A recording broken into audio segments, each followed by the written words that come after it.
report back to Commissioner Baloyi. I've had a discussion with a witness regarding the question posed by Commissioner Baloyi. As I understand it, the witness can only inform the commissioners how they do it.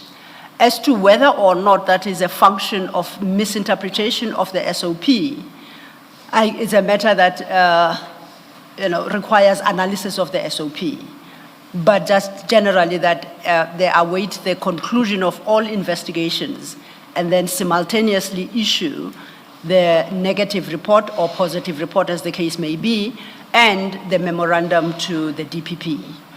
As the witness testified, I think, earlier, he appreciates the difficulties even we had and the logic behind that.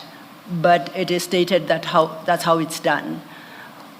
I propose, therefore, that we stand down the issue. We have noted it, and Mr.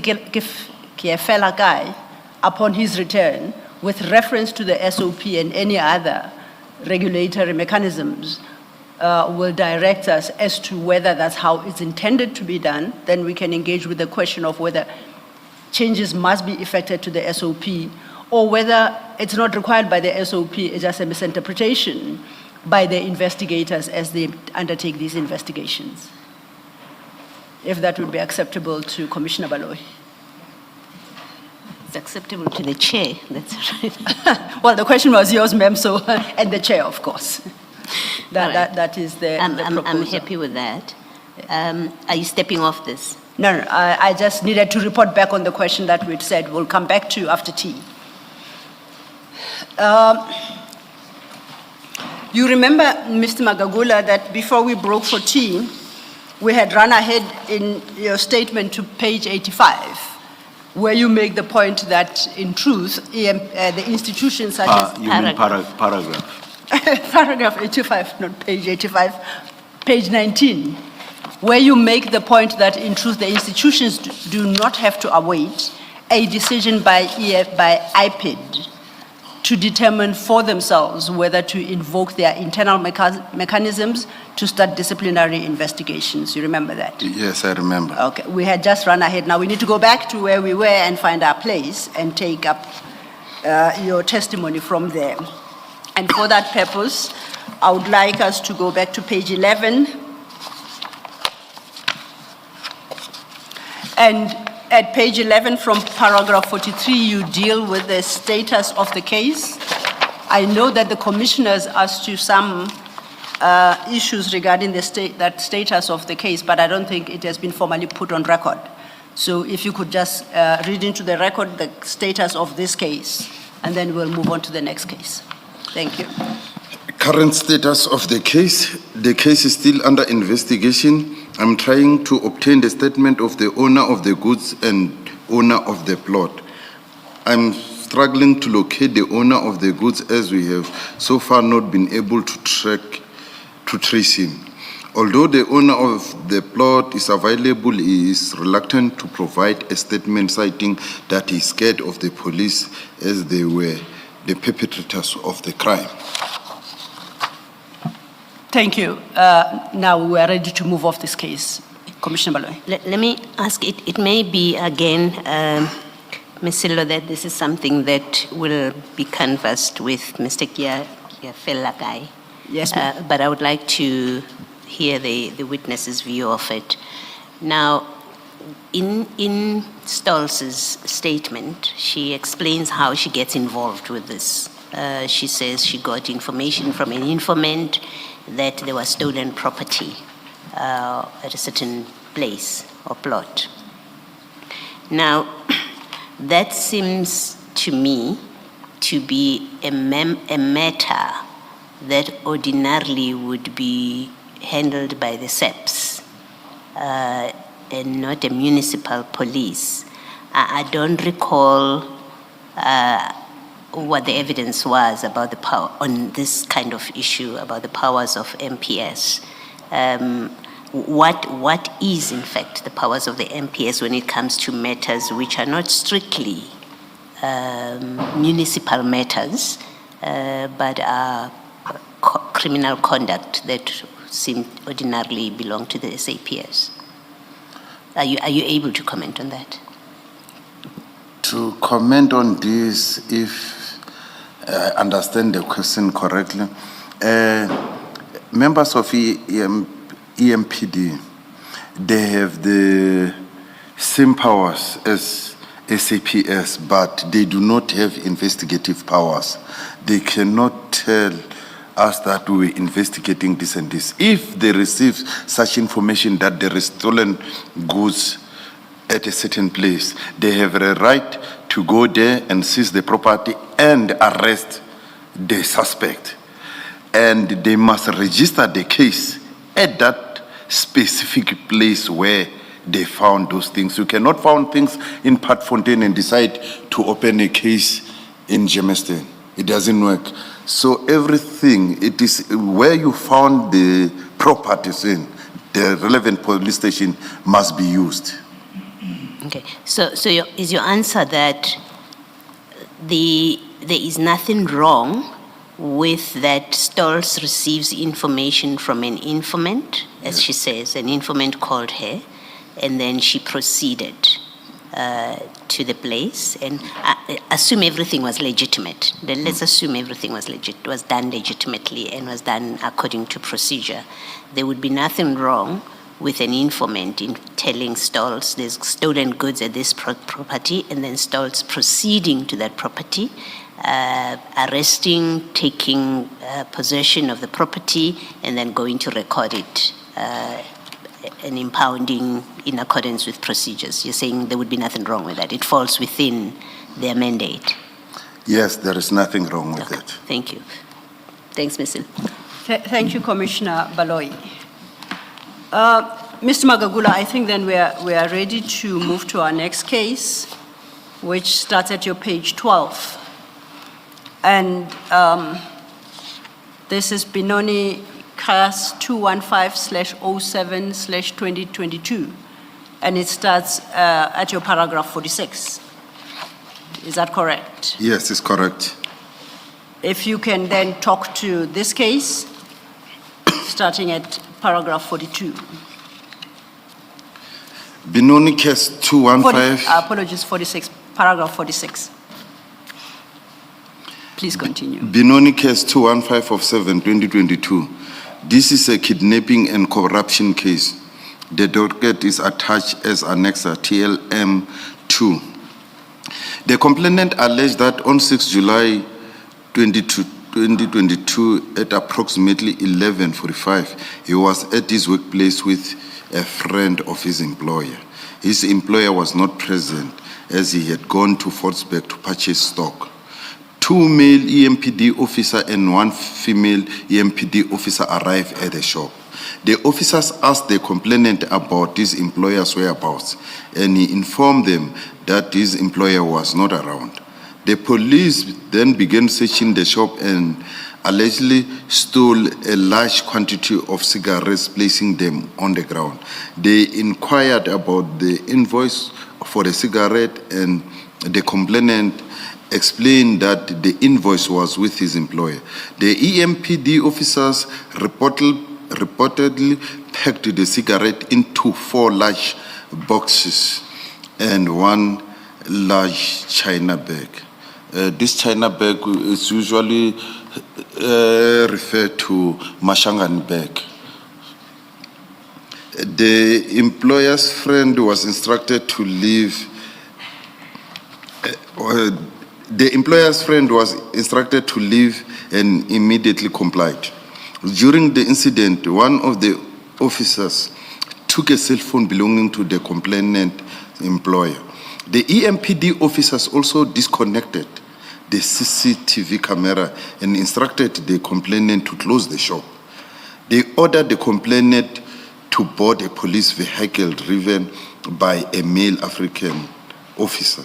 The cigarettes were loaded into another vehicle driven by the female white EMPD officer. The information of evidential value has been obtained, such as witnesses' statement, exhibit register SAP13, photo album, as well as the suspect warning statement.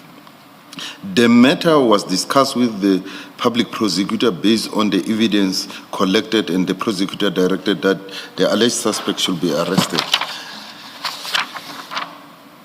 The arrest was effected on the 10th March 2023, and the accused appeared before court for their first appearance on the 13th of March 2023. The matter was remanded on various court dates until the case reached trial stage and was set for the 18th February 2025. Subsequently, and on 18 March 2025, the matter was provisionally withdrawn on the day due to the complainants not showing interest on the matter. All court appearances are recorded on Annexa TLM 2. If you could stop there, and perhaps let's have regards to Annexure TLM 2. And now we go to the big file, the Annexure file that we're looking at prior to tea break. And it starts, TLM 2 starts from page 93. TL2. Page 93, it should have a flag marked TLM 2. Yeah, I see TLM 3. Just look at The top right, Yeah. The top one. the page numbering at the top. The red page numbering. Top right corner. You'll see Yes. 93. Look for 93. Okay, I got it. 93.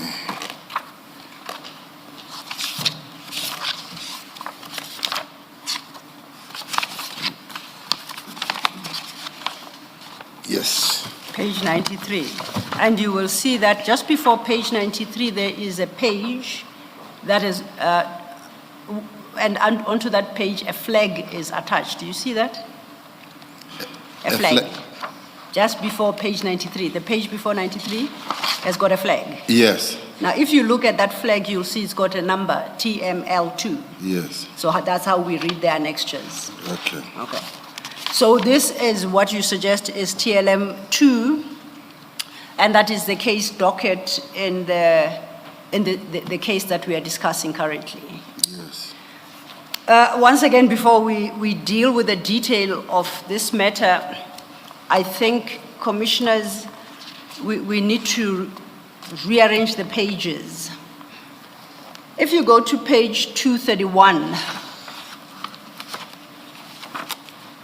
that should be the Forensic Science Laboratory report. And the commissioners will see from that it's then followed by page 232. It's some pictures extracted by the laboratory. However, if you go back to page 165 to page 211, you come across other pictures, but not attached to this particular document. These documents belong to the report from page 232, so the commissioners would have to remove them from their current place and to bring them here. The numbering will be a bit out, because when the copies were ran from the docket, that's where the pictures were positioned. When one considers the actual report starting at page 226, the laboratory report, and in particular from page 227 at the bottom, there is a long list of these photographs that are listed there. But the photographs that immediately follow are fewer, and the other photographs seem to be, misfiled at page 165 to page 211. So if you could just the commissioners would we will come back, we'll come and readjust your Rather take us to whichever you want to take us to. Sorting out that, Then we'll leave that to you. Okay. Yes. We then, Mr. Magagula, do you confirm that my interpretation of the docket is correct? Yes. Right, okay. We will make the necessary changes to the commissioner's files. You indicate that in this matter, I think best if we go to the second set of pictures, because I think it speaks more to what you have just said. And for this, I'll refer you to page 232.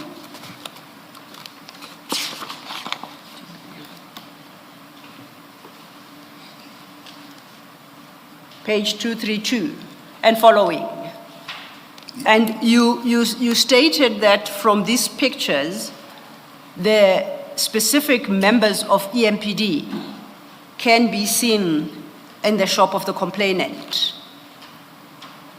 Yes. So they are currently being projected, and we'll just scroll through them. Do you confirm that these are the members of EMPD who undertook this quote-unquote operation? Yes. I note from your statement, you say that the investigation was completed and that the matter is currently in court. What I could not locate is your IPID report to EMPD to initiate the internal investigations for disciplinary purposes. It's not in the docket. Do you confirm it's not? I confirm. Was it ever filed with EMPD? It was not filed. And the reason for that being? The reason for this matter it was not completed through decision. It was completed as an arrest. So when we arrest, from the word go, when we arrest, we are not making any recommendation to the DPP and the EMPD. As a result, you will find out those reports are not there. So in this one, when I make a straight arrest, the person who will be responsible for making the recommendation, it will be the senior public prosecutor to the director of public prosecution, because each and every case where a member of South African police or EMPD is arrested, the docket has to go to the DPP. So at that stage, the person who does that recommendation, it will be the senior public prosecutor.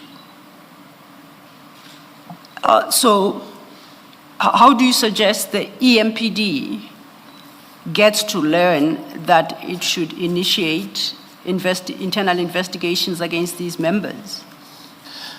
As I said, in this matter, we communicate with EMPD.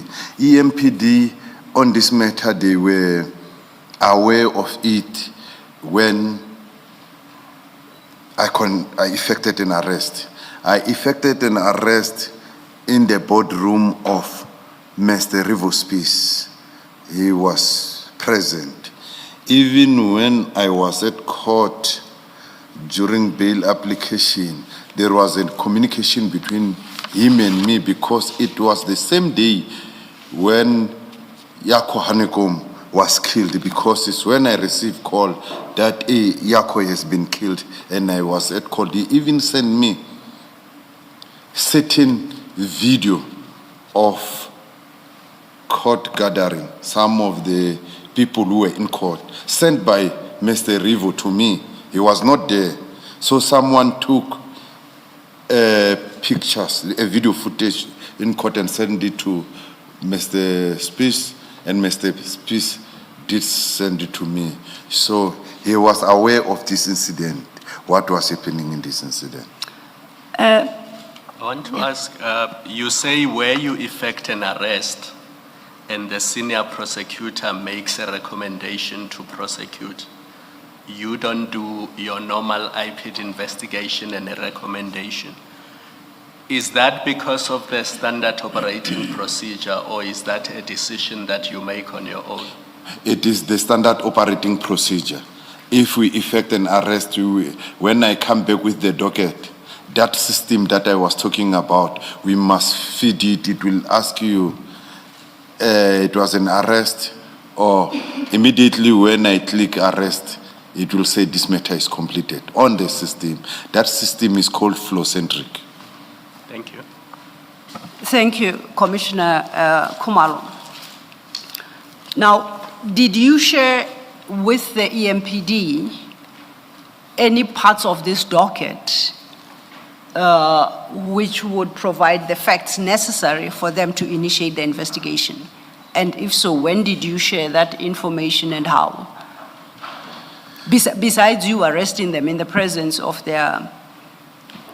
Commissioner Spies and other senior personnel?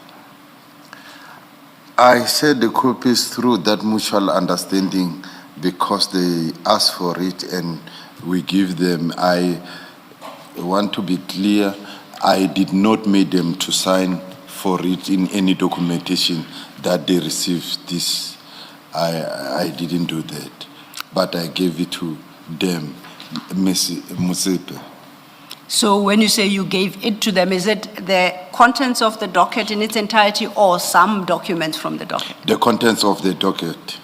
And you gave that to Ms. Motsepe? Yes. Now, this matter, as I understand it, arose in July 2022, and I think the arrests were on the 10th of March 2023. We are now in 2026. Can you recall when you gave Ms. Motsepe this docket? In 2023. In 2023? Yeah. Immediately when incident happened is when they come knocking to our doors and we provide.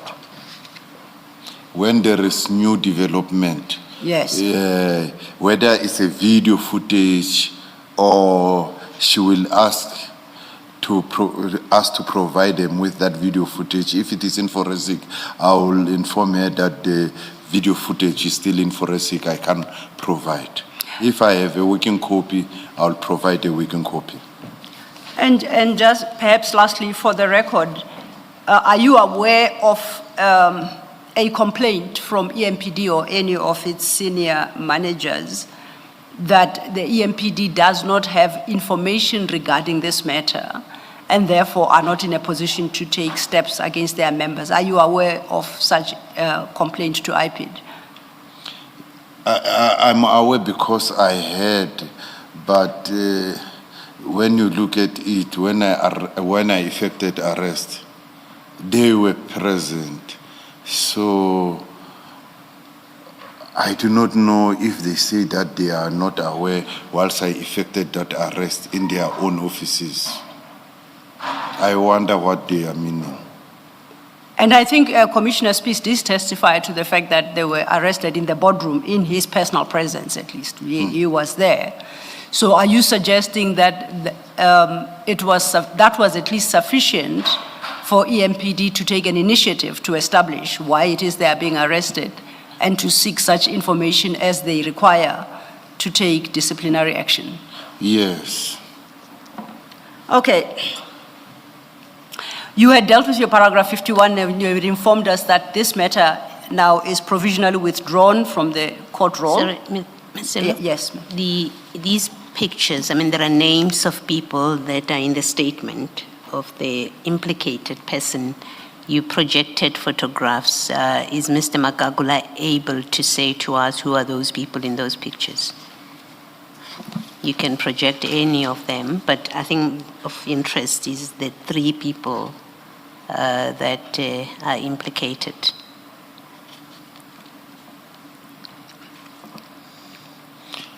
The first picture there,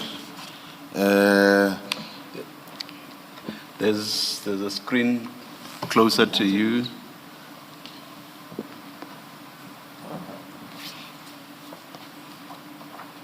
I see Keisha Listos. Okay, we'll try to move on to the next. Are you just before that? Are you referring? There's somebody in a T-shirt with a star on the chest, and then there's somebody in uniform. The one in uniform, I'm not clear who he is. I can see him, but with Keisha Listos, I can see it there. Ms. You Magagula, said- I don't understand. There are two people on the picture. There is a male in what appears to be a gray T-shirt, and to his right is a person who appears to be female, and that person seems to be wearing a uniform. Am I seeing properly? Is that what you also see? Yeah, I can see two. Okay, now, of the two, please identify the one that you say is Ms. Stolz. Is the white female wearing uniform? Okay. If I may be of assistance, maybe if you go to page 233, if we could project that, I think it might be a clearer picture if it's the same person. Yeah, this is Keisha Listors in this picture. Okay, thank you.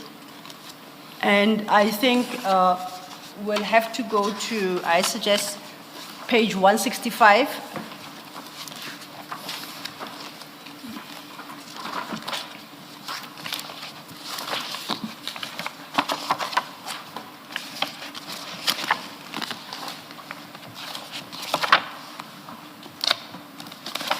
And following.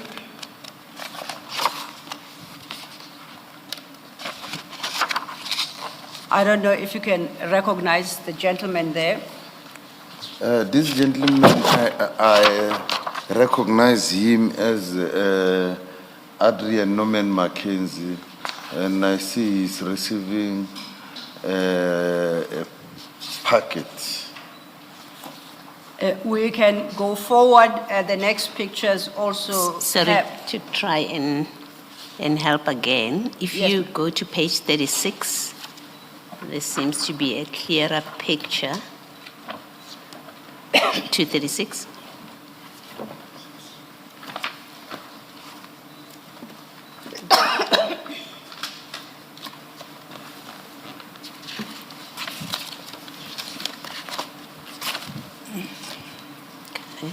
Is Mr. Mackenzie in that picture? Behind Keisha Listors is Adrian Norman Mackenzie. Thank you. Thanks, Mr. Thank you, ma'am. To go back then to 165.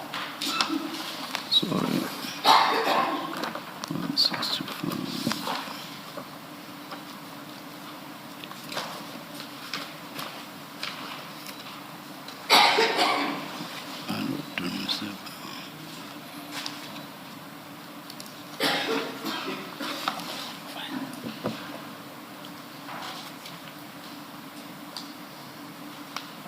Mr. Magagula, we're at 165, page 165. We will move on to page 167.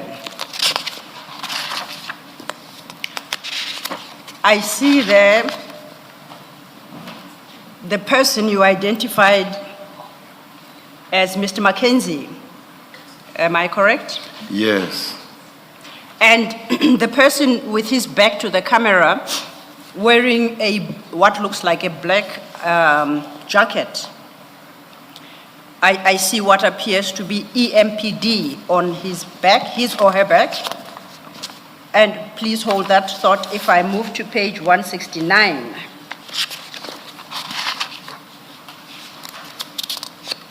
There are two pictures there, and it would appear to be the same person, this time leaning over. And I think the letters EMPD are clearly visible. Do you see those? Yeah, I saw those three individuals. Do you know the person wearing this outfit marked EMPD? Yes, this is Bafana Twala. This is the person who recorded, exhibited Benoni Police Station. Ms. Sillo, aren't you able to find a picture that shows the person's face? You could. May I request Should 2 we? minutes? Yes, let's adjourn. Let's adjourn.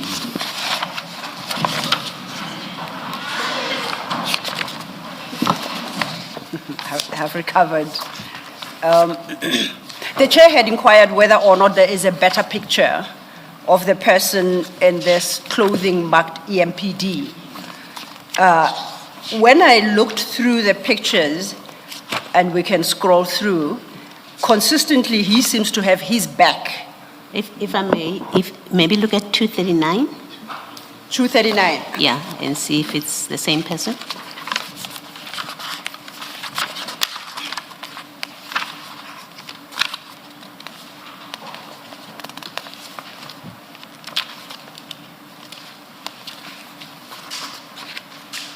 Mr. Magagula, you at 239? Yes. At 239 at the top, there are three people, one with their back to us, but there are two gentlemen who now appear to be wearing blue. Are you able to identify any one of them? Yes, I can see Bafana. Which one is Bafana of the two? Bafana Twala is the one who is facing towards us. Is They he are- the, Yeah, the one with a little bit there, he has made his mouth like there is a moustache there. so I see one seems to be looking at something in his hand, and the second one seems to be interacting directly with this third person and reaching out or handing them over something. Of the two, which is Bafana? The one looking at whatever it is in... The one stretching his hand with a gun holster in his leg. That's It's a- Bafana. Yeah, that is Bafana. And Bafana's full name is? It's Bafana Twala. Bafana Twala. If then I can go further at 240 still. There is somebody either placing into a box or taking out of a box something. Who is that, and can you tell what they're doing? This looks like Mackenzie, and then the items that he's putting inside the box, I see them as cigarettes. And lastly then, if we go to page, we'll scroll quickly back to page 180.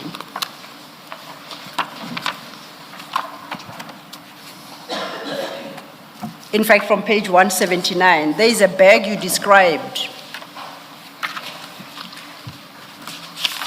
And I understood you to say that they put the cigarettes in a particular bag, and you... Yeah, this is the bag that I called it in English China bag. In our African language, Machangan bag. Okay, if we go to page 180, I think we have a better picture. Is that the bag? Yes, that is the bag. Now, if we go further on, there are statements, I'm aware, in the docket that we don't necessarily have to go to, but some of those statements, and the complainant statement says they arrived, the EMPD members arrived and left in vehicles, and I think they describe them as golf vehicles. VW Golf? Yes, they were driving onto vehicles. And if we go to page 189, to your recollection and following,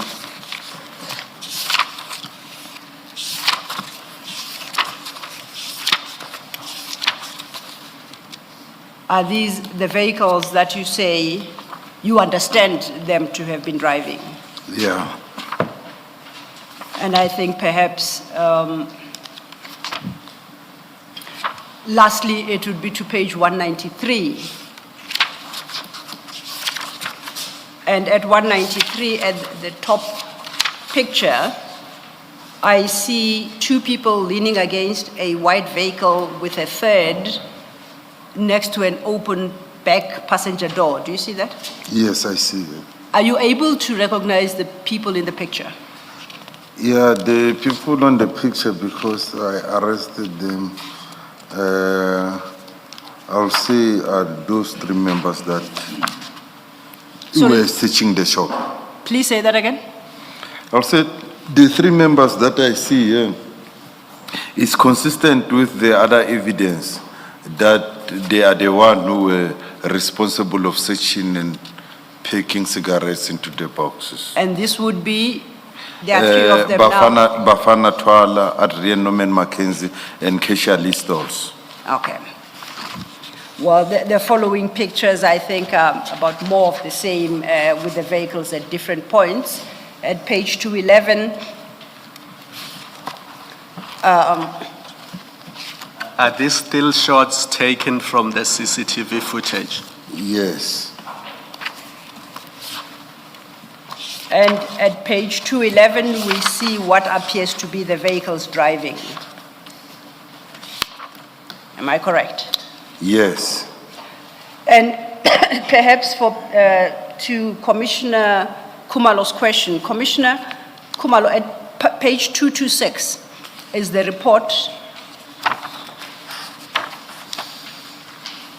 of a captain with the SAPS attached to the scientific analysis section of the Forensic Science Laboratory as a forensic analyst. And if you go to page 227,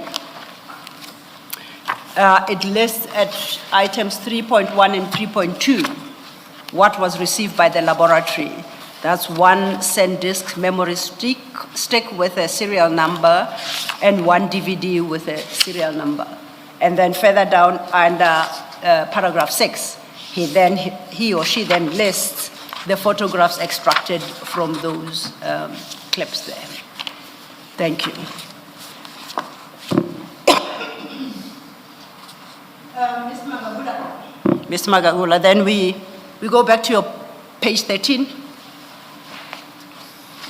And you had indicated that the matter has been provisionally withdrawn. Can you take your statement from paragraph 52? Just before going to paragraph 52, there are the powers of subpoena. So I don't understand that a case that appears to be quite serious would be withdrawn because witnesses are not showing interest. Why can't the witnesses be subpoenaed? I will answer this question like this. This matter was not before court only for that day which it was withdrawn. It was previously at court for trial before the provisional withdrawn. Because these witnesses, when I was given instruction to subpoena, I went to the witness to subpoena. He told me that he's not interested. At some stage, this case was prosecuted. The prosecutor that I was given, it was not the prosecutor from the regional court in Benoni. This matter was appearing in Benoni. This case was allocated an advocate from the Office of the Director of Public Prosecution in the North Gauteng. So each and every time this case was appearing in Benoni, he was the one who was coming to come and prosecute it. So at some stage, because I failed to subpoena, because he doesn't want to sign my subpoena, and then I informed the court, and then they said that they are giving me an opportunity to re-subpoena him, to give him an ample time.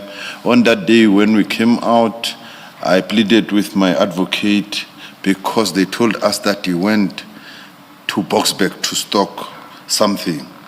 We went together with the advocate to look for him, and while phoning the victim, we looked for him, we did not find him there. We left. He said, Magagula, I'm giving you another opportunity for the 18. If he is not interested, you'll post a statement regarding your predicament. And then I was given time. There is an attachment of my subpoena, I went there. The complainant was very, very disrespectful. I found him. I spoke to him about the subpoena that is needed at court. He said that, Magagula, you promised me that you're gonna give me the remaining cigarettes that is in the SAP13. You didn't give me. And now I'm no longer interested in the matter. So the complainant was interested in what was remaining in the SAP13. So based on that, he was no longer interested. I wrote the statement as per instruction of the advocate that if he is not interested, you must depose the statement. The complainant till today, I'm sure, even though it has been a long time I have not gone to the shop, I believe he's still there. So the long and short of what we are saying is that you did not serve the subpoena. Yes, I did not serve him because he didn't want to. So in terms of forcing him through the court processes, that will be the duty of the advocate to instruct me that let us serve him with warrant or whatsoever. See, if there is criminality, as it is suggested there is, it appears to be serious criminality. Yes. It involves police officers. I do not think that the matter should end just like that, just because a witness is refusing to accept a subpoena. I do not believe that IPID officers like you should leave matters at that just because a witness is refusing to accept a subpoena. Yes, complainants are crucial to criminal prosecution, but it's a criminal case which is at the hands of the state, which is why it will be state versus whoever, with criminal matters. So it's a public interest issue. It's not just about the complainant. And that is more so if it's a serious matter. It cannot just end just because a witness, because that's what a complainant is. Bottom line is they are a witness. So it cannot end just because a witness is not willing to accept a subpoena. Your comment? I agree with you, Commissioner. And again, I emphasize the fact that this involves police officers charged with criminality. It cannot end like that. Otherwise, our criminal justice system is imperiled.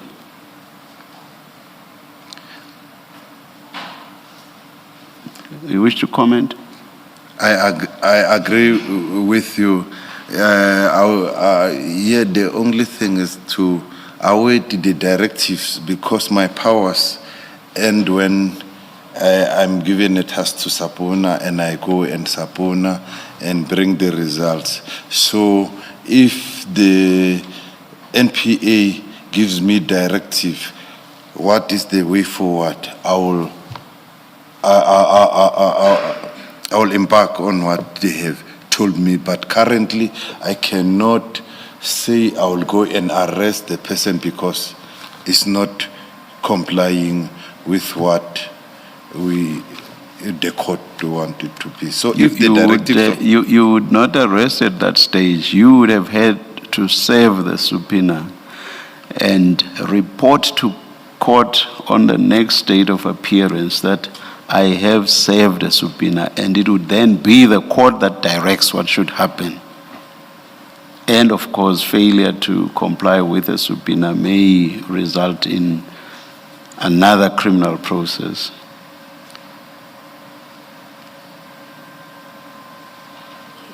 Comment?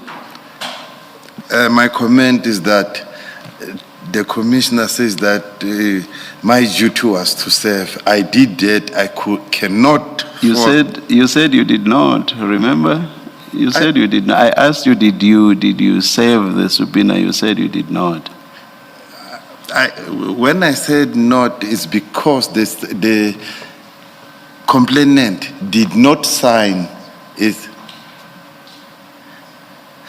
when I say I did not serve, it is that the complainant did not sign, he refused. Yeah, so it was my meaning that I did not serve. If he signed, I have served it. If he refused, even though I was with him, I did not serve. There is no signature of him because he is refusing to sign the subpoena, is what I was saying. Mr. Magagula, perhaps can you turn to page 242 of still Annexure TLM? To what? 242. Thank you. I find at page 242 an affidavit you deposed to. It would appear that you did so on the 18th of February 2025. And on a reading of that document, it would seem to suggest that it's talking to the issues that the chair is engaging you on. Perhaps if you look at that document and you remind yourself of the steps you have taken and what transpired on the dates that you referenced, particularly at paragraph 3 of that document. Might that help you?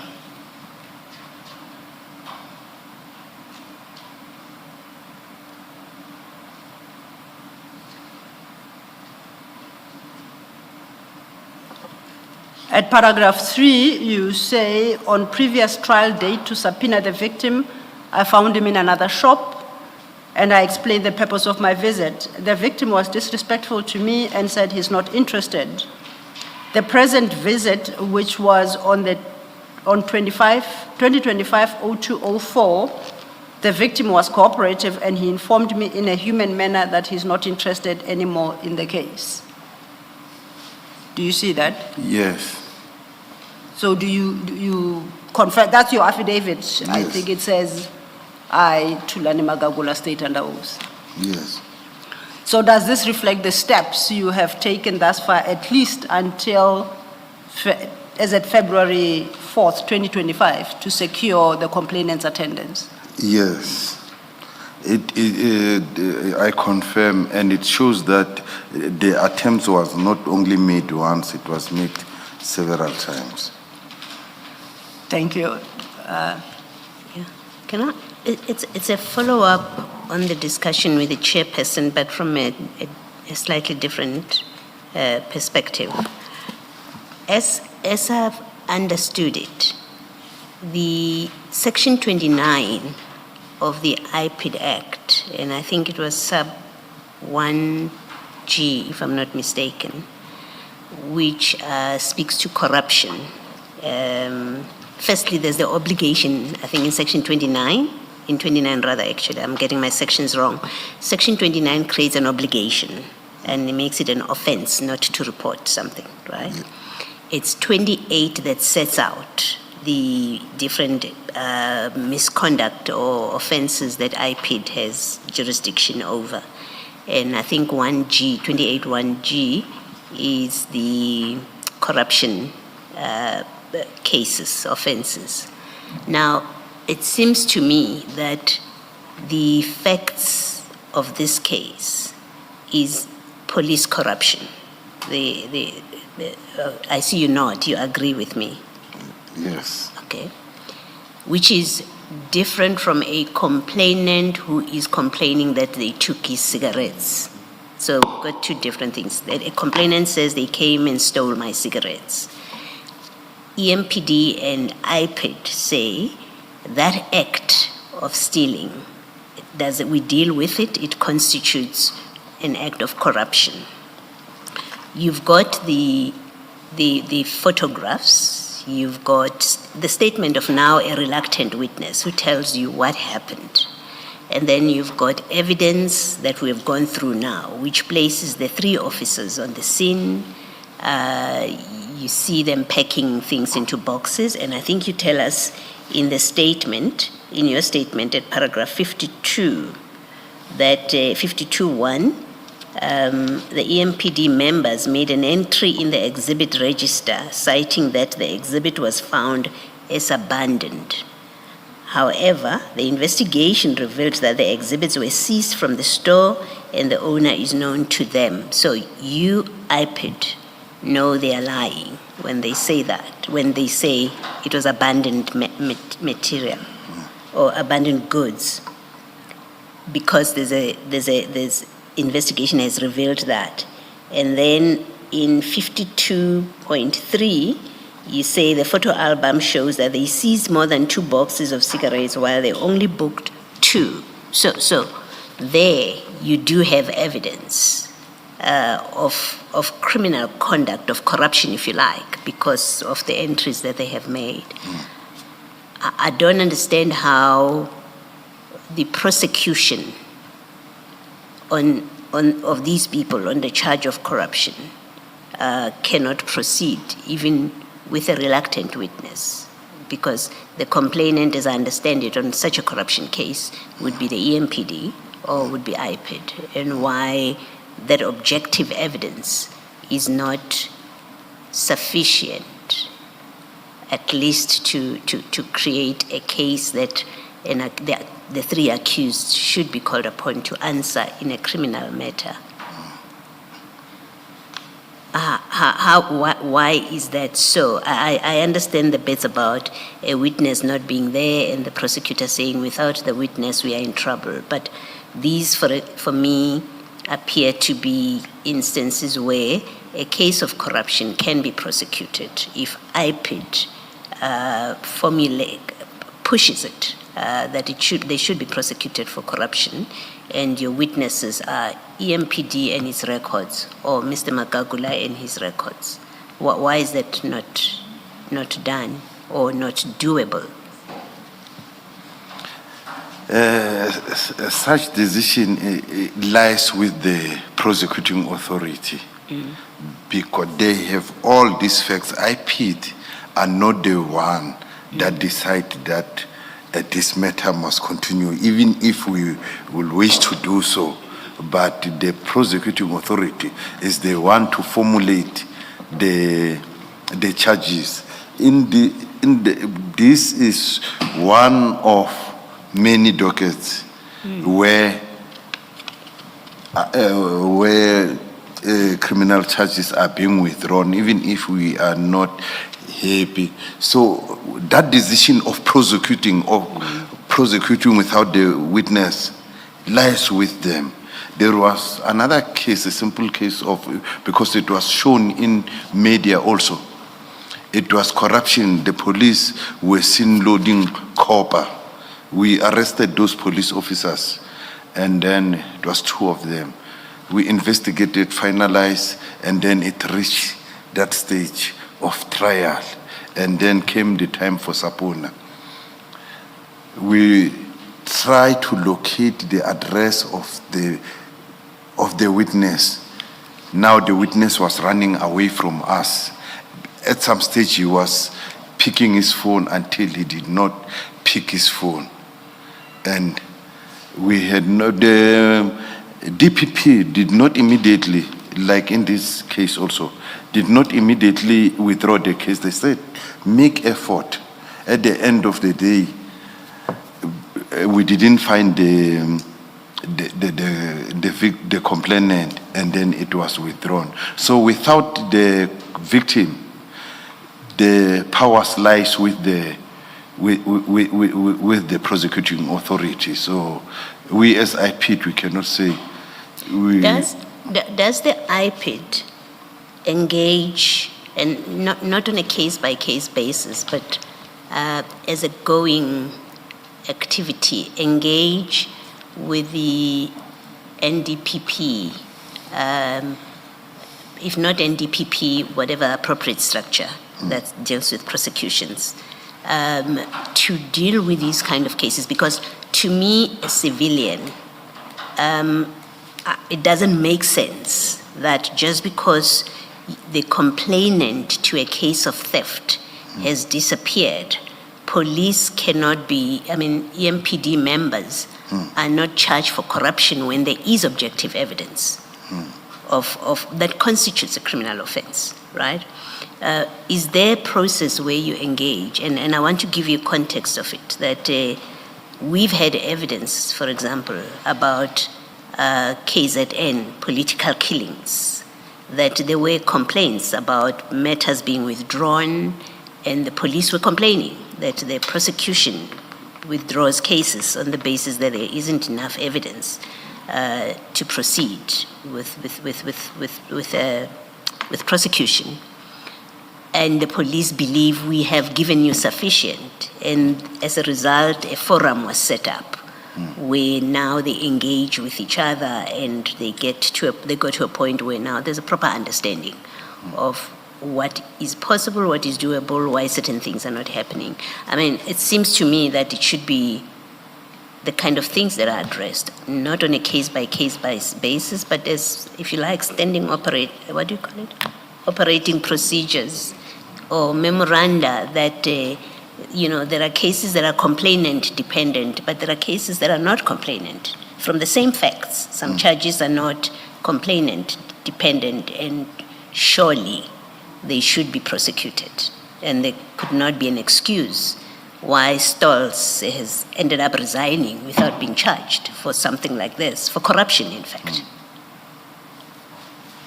Is there a forum where the prosecution and the IPID engage with each other about matters and problems and how to improve prosecution rates and? Yes, there is such meetings where IPID engage with NPA. What is that engagement? I mean, maybe you're not the one to speak to it. If you say to us, Mr. Kefelakai is better placed, or even the executive director of IPID, if you say to us, that's the person that is better placed to speak to this, I'm happy to leave it. Yeah, in our province, I would say Mr. Ndlovu is better placed to speak to this because he is the one who is attending such meeting with NPA. And what is Mr. Ndlovu's position? Deputy Director. For Gauteng? Yeah, his full name is Sandile Ndlovu. All right. He attend the meeting, I'm sure it's monthly, if I'm not mistaken. Okay. All right. So he would be able to say what those engagements are about, and whether, and from him we'll know whether these kind of matters that we are raising get addressed, or that I'm raising. Okay. Yes. Thank you. Mr. Lo, our list is growing. Remember, I think we started with Mr. Kefelakai, and then Ms. Masuku, and now... No, Ms. Masuku was the witness yesterday. Yes, and today I don't think this is the first subject. Can you please... Yes, we are keeping a running keep list, a running Chair. list of all these, and... Matters to be referred to their seniors for engagement with the Commission. For full, Indeed. Yeah. Thank you. We shall, thank you. Thank you, Commissioner Baloyi. Staying then with this matter, I just want to deal with two things before we finish here. Please go to page 220 of annexure TLM2, the same file. 220, it's top right corner in red.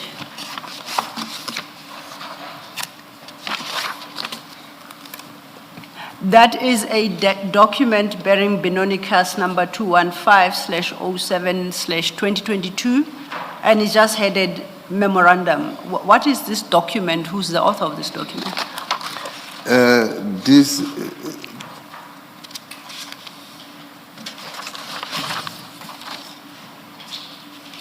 Well, it provides a summary of the case. I just wanted perhaps to know it is the summary, who compiled it. Yeah, of the case, and it was compiled by...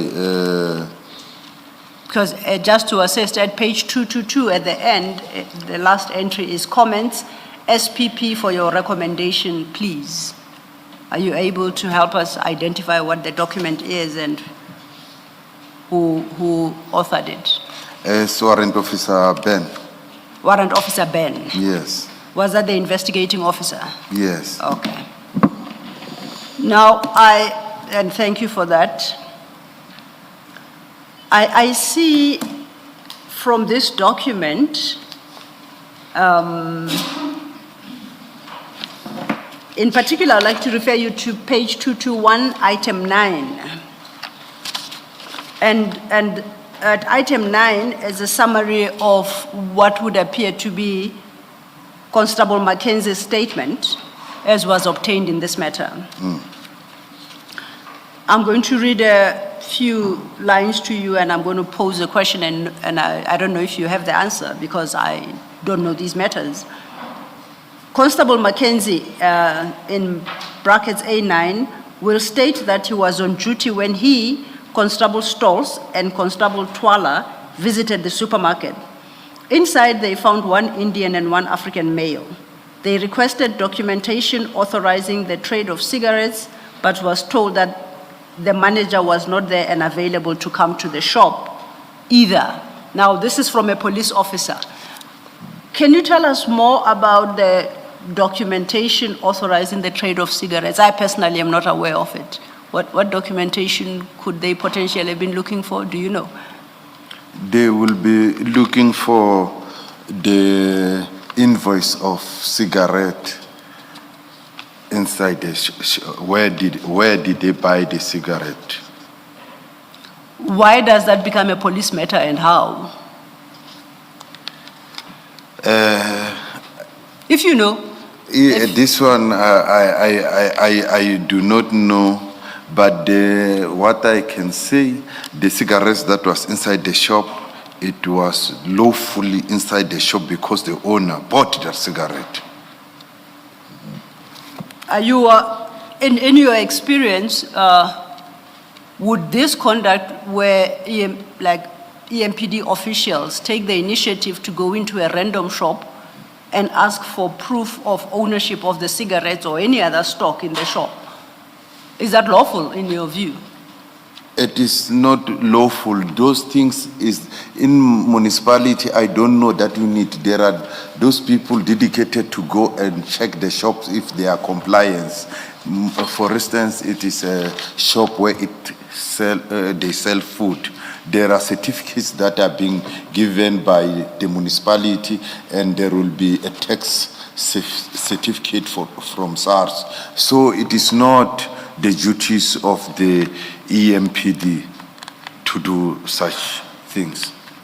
Thank you. And on that statement, I see you advise that it was authored by Warrant Officer Ben.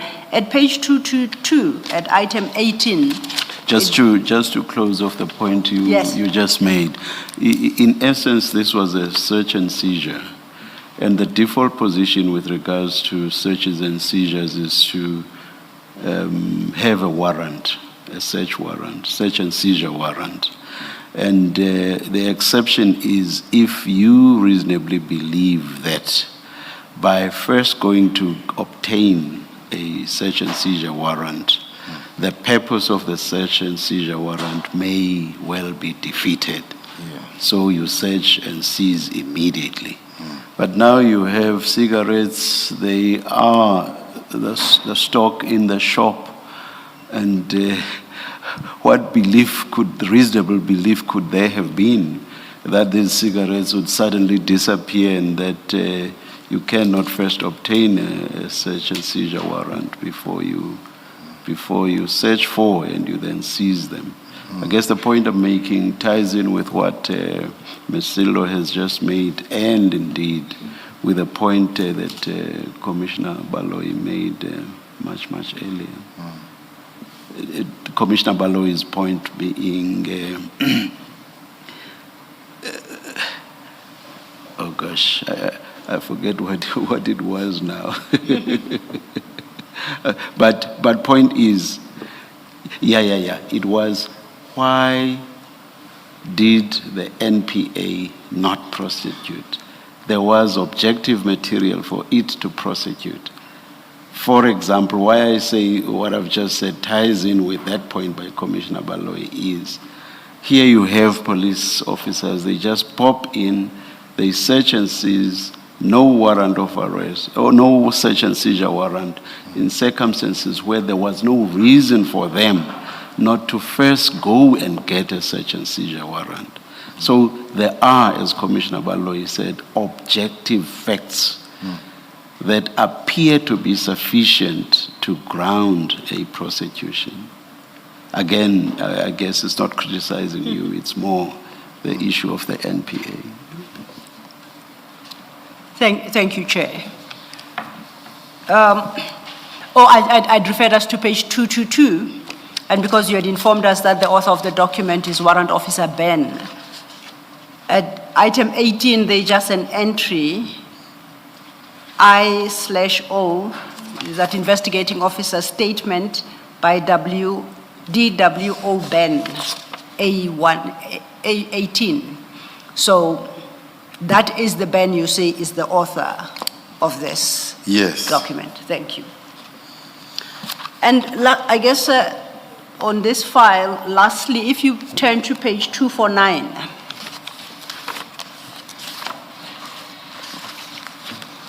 this is a handwritten document. At the bottom, I think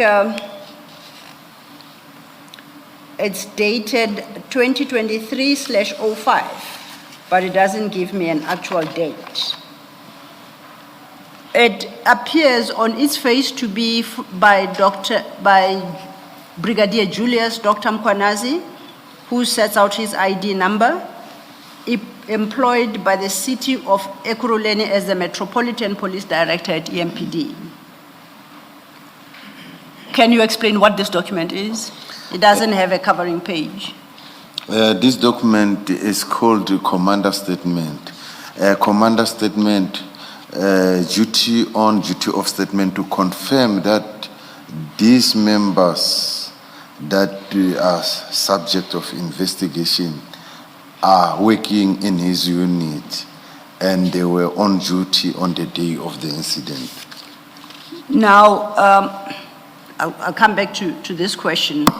So just to place on record what then Brigadier Mkwanazi tells us. He says, and I quote, "One would like to confirm that Officer Bafana Twala, Officer Adrian Mackenzie were on duty with Officer Keisha Stalls doing crime prevention in Ekurhuleni on the 6th of July 2022, working at Binoni area." That's the second paragraph I'm reading. And the final paragraph states, "I was informed as the supervisor about crime prevention duties of the day." And then it's signed and has got a number, I guess it's his service number. So you say this is a commander statement. Yes. He confirms that they were on duty. Yes, he confirms. But it doesn't tell you whether or not they were engaged in a lawful operation that is registered within the EMPD.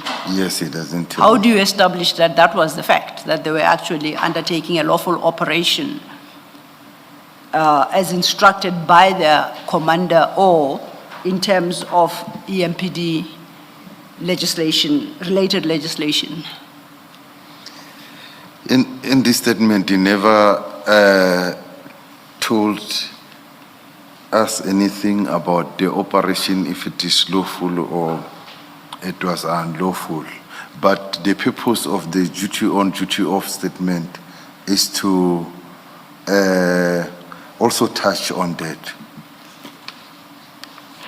Now, I think this is the second statement we see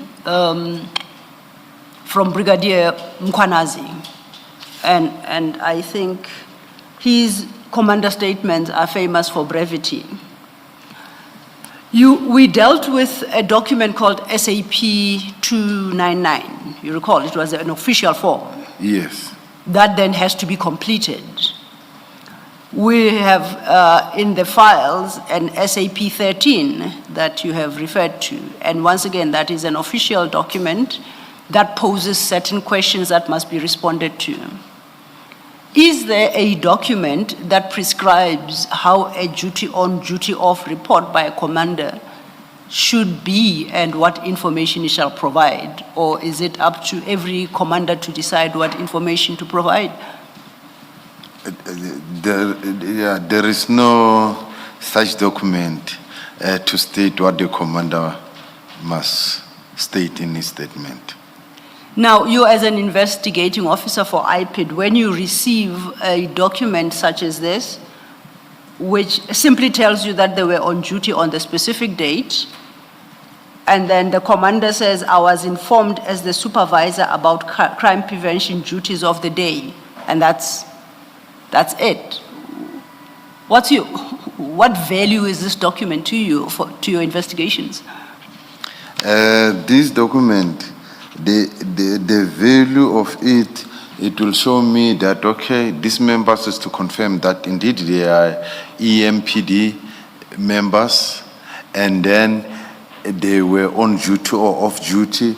On duty and off duty, it will show me if they acted on their own initiative whilst not on duty. So in this scenario, Julius Mkwanazi is telling me that these people were on duty, so he is tying himself that they were on duty. So the predicament with EMPD is that they have no official register to check that indeed this person on this day was on official duty. In SAPS, we found those registers as SAP 15 is an official register. You can't throw it away. When you feel it, it will be filed that this member on this day was on duty. Even if you come after 3 years, that no man, you committed a crime somewhere in Nelspruit, we want to check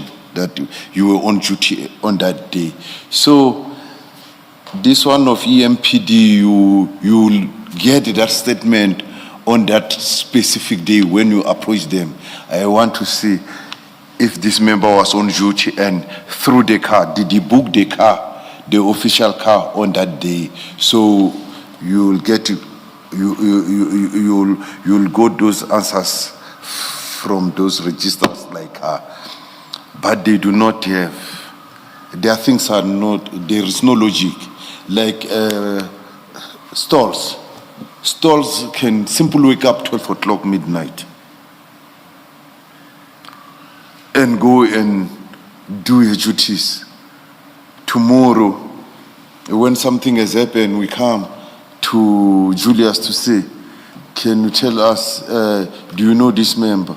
Is it your member? You'll say, it's my member. Was she on duty? 12 o'clock midnight, Julius will write 3 sentences and say, she's my member. She was on duty, I'm aware she was working in the area of Captain Park. So the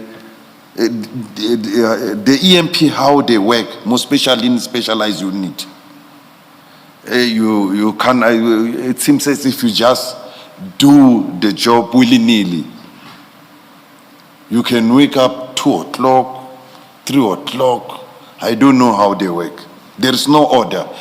Basically, what I'm meaning, there is no order. If I can follow up on that, what power do you have to compel somebody like Brigadier Mkwanazi as commander to provide more detail than I was informed as the supervisor about crime prevention duties of the day? I was informed by who? Do you have any powers? To provide more detail, yes. To compel him to provide more details? Yes. Or are you forced to accept the report as he chooses to write it with this bare minimum? No, we do have more power. We do have power to ask him to answer whatever we want, unless if he himself is a suspect, because there we must respect his constitutional right. But in terms of him not being a suspect, he must answer to what we are looking for. Then, if we go back to the questions posed to you by Commissioner Baloyi and the chair, this is a clear case of corruption. You, as the investigator, are provided with this word salad that Brigadier Mkwanazi puts forward as a commander statement, what steps did you take to ensure that he provides you with appropriate details to be able to either support the criminal charges to be leveled against these members or the ongoing criminal case? A reading of that document just tells you it is absolutely useless. You say you have the power to compel him to provide more. Did you in this case? If not, why not? I did not compel him to give more details. At that time when I took it, what I'm looking for, maybe I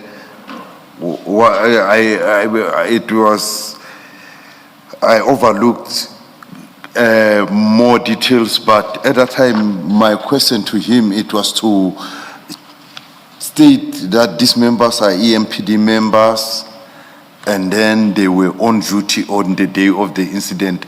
Now you have clarified me with more details that you were supposed to look at this. At that stage, I was not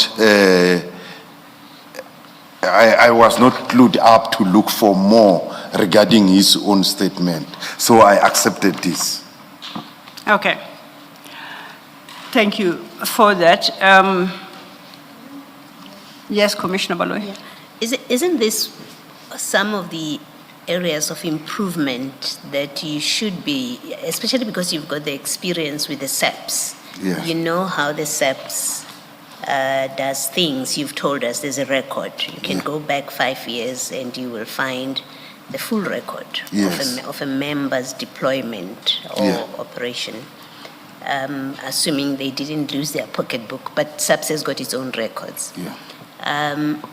Surely from experience, you should be to make your job easy, but for accountability too, for individual officers' accountability, these are areas where you should be proposing improvements because it affects how you do your work. It affects the kind of information, the quality of information that you get. And so you should be, without even prompting by the commission, I'm surprised that up to now, IPID has not said to MPS that you need to introduce these kind of records because for purposes of our investigations and whatever recommendations we make, it is necessary for us to get that kind of information, and it must be in a formal form.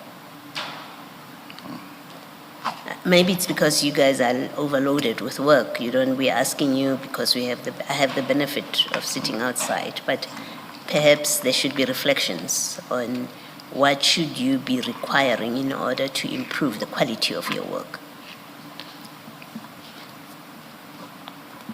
Do you accept that would be of assistance? Yes, I agree with you, Commissioner. That are areas of improvement, more especially with these units, because members working at the units, they do as they wish because maybe their commanders have given them that leverage. But those that work certain hours that you work, your office, you report on duty 2 days night shift. Those one we can follow up the record because we know that Monday, Tuesday, this member is working day shift. The Wednesday, Thursday is working night shift and then is off. So this specialized unit will never know. Somebody decide to work 1 o'clock and raid a Pakistani shop. There is no logic there, and then the commander will always support that. I'm aware of that member. So it is what must be when we engage with EMPD, and then they must improve on those areas. I think because it has to be the scariest and most concerning thing to know that I could meet up with an EMPD officer and I have a bad experience with them with serious consequences, and there's no record. There can never be a record cannot be found of that person having been on duty. I would say it's something that IPID should be concerned about. Okay. Thank you. Thank you, Mr. Thanks. Thank you, Commissioner. Ms. Sillo, we derailed you a long time ago. You were taking the witness to paragraph 52. Yes, yes, I was, and it was, which is where I wanted him to, what I wanted him to deal with. However, the issues I've since addressed All right. are issues I would have addressed after 52. All right. So I've taken care of that part of things Thank to you. follow up on the questions that the commissioners had posed. So now we're back at paragraph 52, page 13. Then if you could just finalize on this particular case what you say, starting at paragraph 52.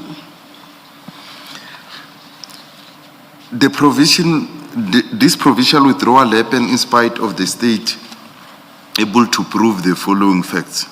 The EMPD members made an entry in the exhibit register citing that the exhibit was found as abandoned. However, the investigation revealed that the exhibit was seized from the store and the owner is known to them. According to EMPD members, the suspect escaped from their custody, and yet they failed to open a case of escaping from lawful custody. The photo album shows that they seized more than 2 boxes of cigarettes, while they only booked 2. These are matters that can still be pursued against these members departmentally. Current status of the case: the matter remains provisionally withdrawn.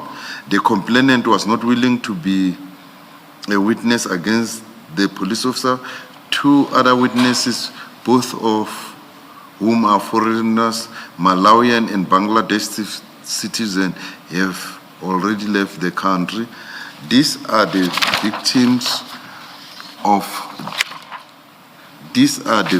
victim of kidnapping, and another person who witnessed the action of the police on the day respectively, after providing us with statement. And you have a last point in paragraph 55?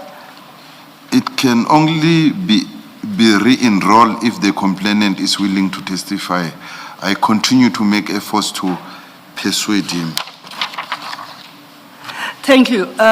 Commissioners, unless there are further questions on this particular case, that would then conclude the Benoni case. I think, Ms. Sillo, earlier on with the witness, you asked him a question about whether the EMPD, in fact, I think you said EMPD have said they don't have information about this case. Am I? No, I had inquired whether or not IPID had filed a report, like a negative report to EMPD to enable them to initiate disciplinary processes. Yes. Okay, maybe let me ask my question. Anyway, I think you said in response to that line of discussion about whether a report was filed and EMPD knowing about this case, that you have provided them with documents. Are you able, as you sit there, to say what kind of documents and you provided them? And I ask because you say here that departmental action, notwithstanding the problem with the criminal prosecution, the department, and when you say department, I take it you mean EMPD, can act on this matter. Is that, when you say department, who are you referring to here? Yeah, departmentally it can be pursued successfully because we have, without even using the witnesses. Yes. Based on the facts of the registers. Yes. And the escape of, it is them who is telling us in their statement that this suspect of them, of cigarettes, escaped from them.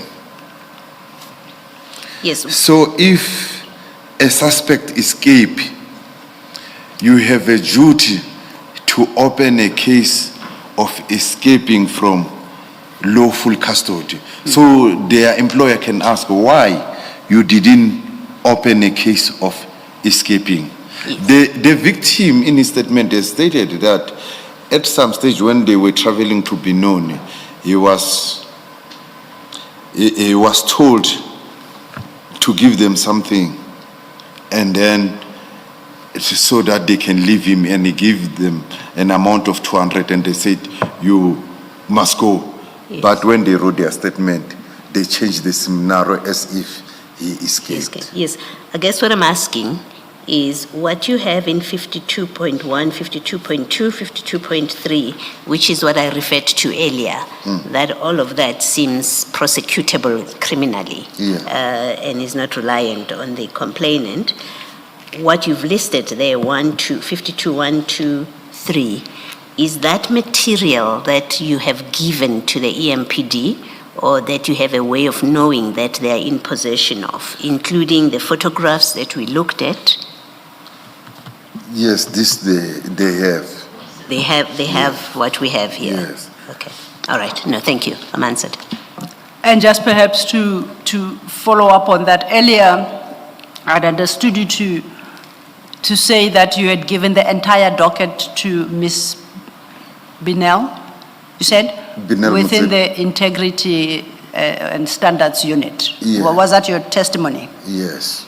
So for the commission to establish the extent to which EMPD was aware of what transpired in this matter, Ms. Binel, or at least Mr. Erasmus, should be able to advise the commissioners accordingly.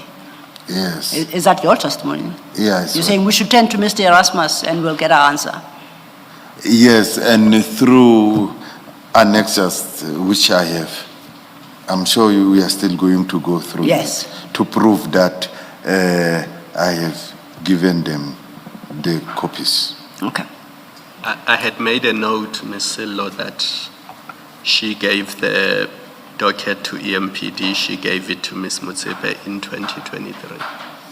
Yes, that is in TLM 11 and 12, I think, yes. Let us adjourn you. and resume at 2 p.m. Let's adjourn. Thank you, Chair.